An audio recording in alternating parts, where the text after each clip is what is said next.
Et bien bonjour à tous, aujourd'hui on se retrouve pour une toute nouvelle critique et j'avais envie de revenir sur le tout nouveau film de Clint Eastwood, le film Juré numéro 2, un film que j'attendais vraiment énormément parce que j'aime beaucoup Clint Eastwood et notamment ses derniers films, voilà, que ce soit Sully, même le 15h17 pour Paris qui est un film vraiment décrié. Je trouve que c'est, enfin moi non plus j'avais pas beaucoup aimé la première fois, mais au revisionnage c'est vraiment un film qui est très très beau je trouve. On peut également parler du cas Richard Jewell qui est un super film. Je suis un peu moins fan de Cry Macho quand même parmi ses derniers films. Enfin, j'ai même pas du tout aimé, faudrait que je lui redonne une chance. Mais voilà, du coup j'attendais vraiment Juré numéro 2 qui promettait un petit peu de revenir même sur des thèmes assez chers à Eastwood. Et puis de s'inscrire vraiment dans une continuité avec ses films récents où voilà, il va s'attarder sur un cas de... Enfin, presque faire une étude de cas d'un personnage. Donc Sully c'était un pilote d'avion, Richard Jewell c'était un américain trumpiste, voilà, très pour le port d'armes, etc., mais qui allait se retrouver un petit peu renversé par peut-être des institutions dans lesquelles il croit, etc. Et là, encore une fois, Juré numéro 2, il va se tarder sur un américain moyen, un peu le type parfait, le mari parfait, donc incarné ici par Nicholas Hoult, qui je trouve se débrouille d'ailleurs super bien. C'est vraiment un acteur que j'aime de plus en plus. Ici, il est vraiment touchant, etc. Donc, bon, déjà vraiment le talent de Clint Eastwood pour voilà, te faire attacher à des personnages et tout de suite, voilà, tu sais pas exactement ce qui s'est passé, voilà, tu découvres ce personnage et puis sa femme, donc il y a un couple.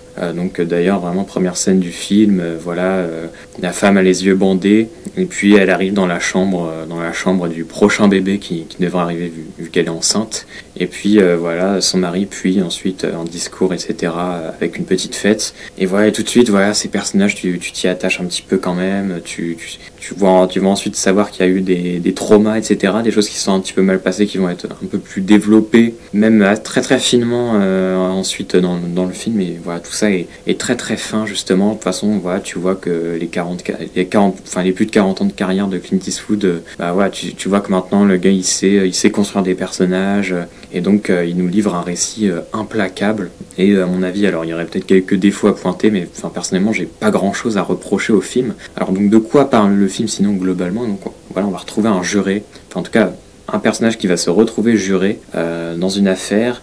Donc d'ailleurs dès le début c'est plutôt pas mal. Voilà, on a une séquence voilà, où tu as plusieurs personnes qui sont sélectionnées pour être jurées, mais il va falloir en retirer 12. Et puis donc voilà, tu vois un petit peu comment ça se passe, voilà, le manque d'intérêt en fait qu'il faut avoir. Voilà, ils essayent de trouver des gens qui vont pas avoir d'intérêt à défendre ou à attaquer la personne en soi, qui sont des personnes plutôt neutres, quoi. Alors on va voir encore une fois comment cette méthode peut être un petit peu questionnée, notamment avec un personnage qui va se retrouver à être juré. Et donc un des personnages, donc le personnage que l'on suit, qui va être donc sélectionné comme juré, et il a pas trop entendu parler de cette affaire-là, mais en fait il va s'avérer, voilà, qu'il y a une énorme coïncidence, c'est qu'en fait le personnage, il va se demander de plus en plus s'il a pas tué justement la femme, alors que ça serait plutôt son mari, enfin plutôt son petit ami plutôt. Voilà, tous les doigts sont pointés vers lui, pour tout le monde c'est classé, voilà, c'est lui qui a commis le crime. Voilà, il y a des témoignages, enfin il y a des gens qui ont vu une scène de dispute dans un bar où les deux se disputaient, etc. Voilà, pour eux c'est acquis. Il y a même un témoin oculaire qui affirme que c'est bien lui qui l'a vu sortir de la voiture, etc. Parce que voilà, là, il y a plusieurs pistes. Voilà, la femme est tombée dans un ravin, alors qu'il pleuvait, etc. de nuit. Donc comment est-ce qu'elle est tombée? Est-ce que voilà, elle s'est fait cogner par son petit ami? Est-ce qu'elle s'est fait peut-être renverser par une voiture? Ça c'est une piste voilà, à laquelle nous participons avant les autres personnages, on va dire. Voilà, du coup, ce qui est déjà très très intéressant, c'est donc que ce personnage va être vraiment à l'intérieur du truc, va vraiment assister au procès, comment ça se passe, comment l'avocat de la défense voilà, défend, comment l'autre avocat attaque ce personnage, etc. Et lui, où est-ce qu'il se place en fait, comment il assiste à ça? Et donc il va y avoir aussi une dynamique un petit peu à la 12 hommes en colère qui va s'insérer dans le récit, et qui est à mon avis vraiment très très bien faite. Hein. On n'est pas vraiment dans un huis clos, même si voilà, énormément de... Enfin, le film se passe beaucoup dans le tribunal, mais voilà, j'aime beaucoup la manière dont il va un petit peu multiplier les phases du film de procès, notamment avec ses jurés. Et donc cette mécanique, globalement tout le monde va être convaincu quand il va falloir rendre un verdict que voilà, le petit ami était bien le coupable, mais qu'au final le personnage de Nicholas Hoult va lui dire pour lui non, Pour lui, ça mérite d'être discuté, etc. Donc on va avoir un espèce d'Henri Fonda en fait à la place de ce personnage. Mais en fait, ce qui est super intéressant, c'est que ce personnage, va y avoir une espèce de friction où en fait, à la fois, il a énormément, voilà, c'est normal, il a des remords, etc. Parce qu'en fait, il est sûr qu'en fait c'est lui, voilà, il est quasiment sûr que c'est lui, voilà, qui a tué cette femme. Et en même temps, voilà, il a une vie de famille. On va apprendre que des choses se sont mal passées. D'ailleurs, les causes expliquent même le meurtre, l'inadvertance, voilà, la fatigue, etc. L'état dans lequel il était quand il a renversé cette femme. Donc, voilà, donc tout ça est très complexe. Et donc en même temps, il a envie de se livrer, ou en tout cas de faire quelque chose. Et en même temps, il y a sa femme, voilà, qui a pas la vie facile, il y a un enfant, etc., qui est attendu. Et donc notamment ce personnage de Kiefer Sutherland, qui va un petit peu servir de pont, en tout cas qui va servir de confesseur, quoi, à ce personnage, alors qu'un personnage qui n'est pas énormément présent dans le film. Mais voilà, et on va apprendre qu'en fait, s'il se livre, ça va être quand même très très compliqué. Et donc ça serait un petit peu... en fait, l'idéal pour ce personnage, ça serait que le petit ami ne parte pas en prison, que lui peut-être ait une peine, etc., mais que ce soit pas une très lourde peine, etc. Donc voilà, tout ça est très très intéressant. La mise en scène de Clint Eastwood, elle est, globalement, elle est assez classique, hein, on va pas se mentir, il n'y a pas vraiment d'envolée, etc. Mais je trouve quand même que c'est... déjà, Clint Eastwood, ça n'a jamais, pour moi, été un cinéaste où il y avait forcément des grandes envolées en termes de mise en scène, etc. Mais je trouve toujours ces mises en scène très très pertinentes. Et puis j'aime beaucoup toujours la photographie de ces films. Ici, c'est le même chef opérateur que La Mule, et ça se voit d'ailleurs, je trouve que ça se voit. Et voilà, pour moi, c'est quand même très très propre, quoi. J'ai vu alors 2-3 personnes dire que ça faisait presque téléfilm, ça, moi je trouve pas du tout. Je trouve que voilà, c'est juste millimétré comme il faut, etc. Mais voilà, je trouve que c'est quand même assez parfait, assez homogène, etc. Et donc ça passe, je trouve très très bien. Et d'ailleurs, pour revenir un petit peu, c'est un truc que j'ai oublié de dire sur ce personnage qui a quand même un peu envie de se rendre, etc. C'est aussi un personnage qui est super intéressant, qui est le personnage, donc parmi les jurés, le personnage de J.K. Simon. Alors sans trop en dire pour pas spoiler, qui a un passé un petit peu particulier.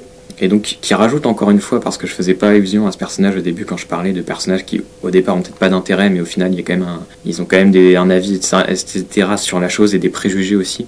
Ce personnage également, peut-être que il a un passé qui va faire que son jugement va être un petit peu modifié, etc. Donc tous des choses comme ça qui interrogent Eastwood dans ce film, qui sont super intéressantes, et j'ai beaucoup apprécié ce personnage et comment il va s'acoquiner avec ce personnage principal que l'on suit, et finalement il va y avoir un espèce de retour, etc., en arrière, comment ce personnage de Nicholas Hoult va saboter finalement lui-même ce qu'il a entrepris en voulant etc., que l'affaire ne soit pas, le verdict ne soit pas rendu immédiatement. Donc voilà, tout ça vraiment c'est des choses qui, je trouve, nous tiennent vraiment en haleine, et ce qui fait que malgré qu'en fait il n'y ait pas de suspense, il n'y ait pas d'ambiguïté vraiment sur le fait de...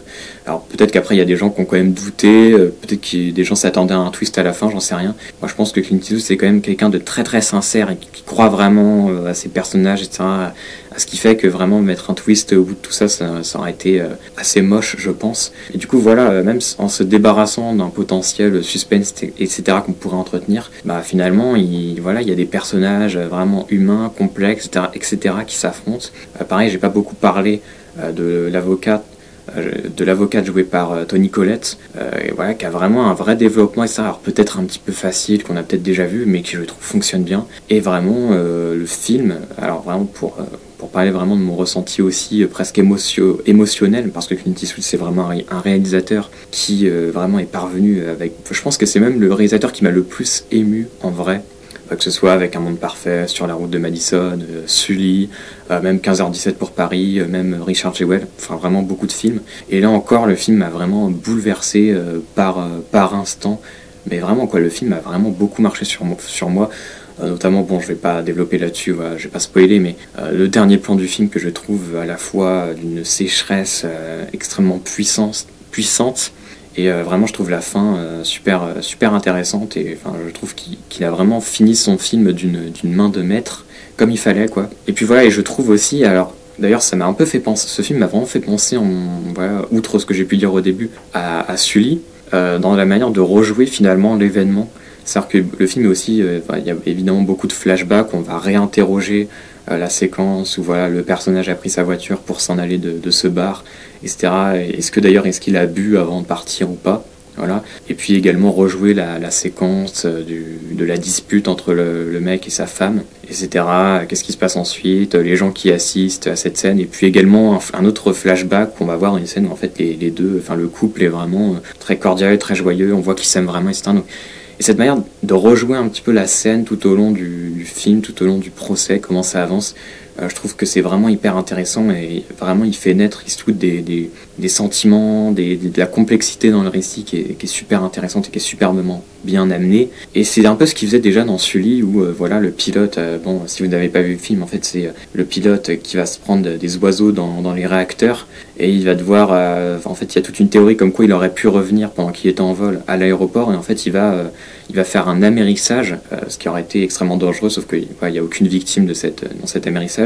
Et donc on va essayer d'interroger ce personnage sur est-ce qu'il aurait pas pu aller à l'aéroport. Donc il y a tout un truc sur voilà le gars il est maître dans son domaine, etc. Et ça fait des années qu'il est pilote, etc. C'est vraiment un gars professionnel quoi. Et donc comment est-ce que tu peux juger cette séquence-là vraiment extérieurement, juste avec des données, etc., des chiffres. Enfin bref, c'est pas non plus exactement la même chose, mais en tout cas, il y a tout un truc de rejouer cette séquence-là avec des simulations et aussi avec les flashbacks du personnage, etc. Donc, c'était vraiment un truc très très frappant dans ce film-là, en l'occurrence. Mais rejouer des choses, c'est quand même assez présent aussi, je pense, dans la film d'Eastwood. Je me demande s'il n'y avait pas un peu quelque chose d'assez similaire dans le cas Richard Jewell. En tout cas, voilà, c'est ce que j'avais globalement à dire sur ce film que je vous recommande vraiment. Voilà, j'avais un petit peu peur parce que Cry Macho m'avait vraiment beaucoup déçu. Donc je me suis dit, voilà, Clint Eastwood, 94 ans quand même. Mais non, il nous fait vraiment un film hyper humaniste, très très beau, où il vraiment réinterroge complètement voilà, la manière de condamner les gens, etc. Même d'élaborer le système de jurés, etc. Les intérêts, tout ça, les avocats, machin. Enfin, c'est vraiment complexe quoi pour l'âge qu'il a et moi je trouve que c'est très très fort. Donc ce film sera très probablement d'ailleurs dans mon top de fin d'année. Donc voilà, apparemment j'ai entendu dire que Clint Eastwood avait encore envie de faire un film. Je sais pas de quoi il sera question, je sais pas si ça se fera, évidemment il est vieux, mais en tout cas s'il finit ce film là-dessus, je pense que c'est très très très très beau. Et voilà, pour le coup, je suis très très content qu'il ait fait ce film. Donc n'hésitez pas à me dire ce que vous avez pensé de ce film dans les commentaires. Et moi je vous dis salut.